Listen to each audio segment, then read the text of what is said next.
Beloved, as we continue in this Lenten season to look at the beauty of silence and beholding, I want to quote again St. Ephraim, the Syrian, one of the great early fathers that I've talked about before. He said the highest form of praise is silence. Now, for us as Pentecostals, we might want to say, well, St. Ephraim, we might take a different take. But when we deal with silence and beholding, there's something profound about that. C.S. Lewis, in the 20th century, said the modern habit of doing ceremonial things unceremoniously is no proof of humility. Rather, it proves the offender's inability to forget himself in the rite, that is R-I-T-E, and his readiness to spoil for everyone else the proper pleasure of ritual. Now, he's speaking there about an Anglican service where at a certain moment there's a need for silence and someone does something inappropriate and breaks the silence. In the era about 100 years prior to Jesus arriving on the scene in the fullness of time, there was a major text that was well known in Second Temple Judaism that was written about that time called the Songs of the Sabbath Sacrifice.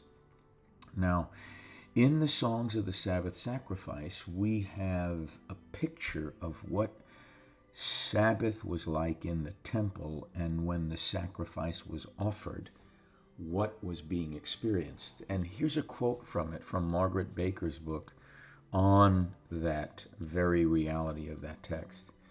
She quotes and says, "The priests are still, and the deacons stand in silence.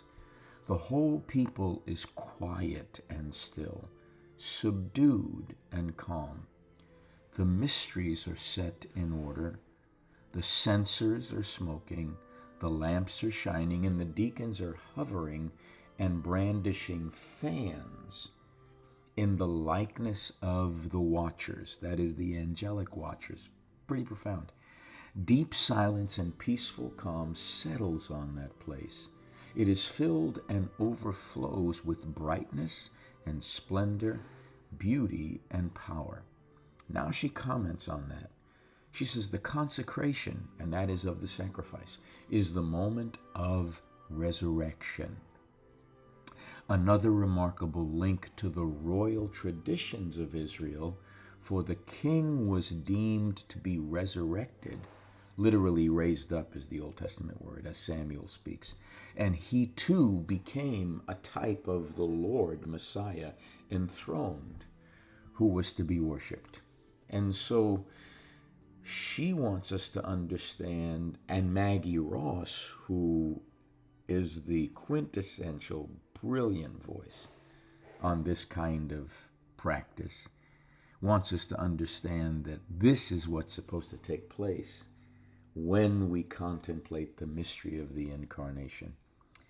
And then Yaroslav Pelikan, one of the great Catholic theologians and mystics of the 20th century, loved Maximus the Confessor. And so he writes this on behalf of those he's writing to, quoting Maximus. "Who knows," Maximus asked, "how God is made flesh and yet remains God?" And he answered his own question. That is, Pelikan says Maximus answers his own question. And here's the answer. "This only faith understands, adoring the Logos in silence." It was then a genuine understanding for Yaroslav Pelikan, but one that appropriately expressed itself in silence rather than in words. Not even the words of the Orthodox dogma, for which Maximus contended and suffered all his life, to the point where he had his hands cut off and his tongue cut out. And it's why he became a confessor. He almost died as a martyr, but he survived and died a year later. It's for which Maximus could adequately encompass the mystery of faith. He called it theological mystagogy, which transcended the dogmas formulated by the councils for the church. A spirituality shaped by orthodox apophaticism. That is a big word, but it means that aspect of theology where we have to talk about the fact that God is mystery and there's things we don't know about him. was one that gratefully acknowledged those dogmas and was ready to defend them to the death against those who sought to distort them, but at the same time, willingly, in fact, worshipfully, acknowledging that the limitations that had been placed on all knowledge and all affirmation, be it human or angelic. And he's going to go back to the silence as an act of worship. Worship, silent worship, is the appropriate modality for knowing the unknowable and expressing the inexpressible. The way to express the inexpressible? Silence. Brilliant. So at the heart of our faith, saints, lies the profound mystery of God becoming human in Jesus Christ. A truth that transcends our understanding and our words. Our spiritual journey invites us to embrace this mystery with faith and silent adoration, recognizing that even our most cherished beliefs cannot fully capture the nature of the triune God, the nature of the incarnation. In that kind of a spirit, the Eucharist emerges as a powerful expression of our faith, uniting us in love and transforming us into a community that reflects God's wholeness and His abiding presence.